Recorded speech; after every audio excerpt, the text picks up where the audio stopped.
Arctic से आने वाली बर्फीली हवाओं से रूस के इलाके याकूत्स्क में दर्जा हरारत इंतहाई कम हो गया है। अगरचे सर्दियों के मौसम में याकूतिया में -40 डिग्री सेंटीग्रेड का दर्जा हरारत आम सी बात है, लेकिन मकामी मौसमियाती सर्विसेज ने गैर मामूली सर्दी की आमद के बारे में खबरदार किया है, जिसमें दर्जा हरारत -62 डिग्री तक जा सकता है।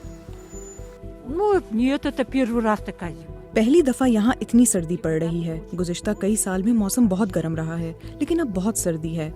ये मकामी लोग आपको बता सकते हैं। वो जो वहाँ पर मछली बेच रहे हैं, सर्दी उनकी हड्डियों में उतर चुकी है। Вообще до костей промерзла.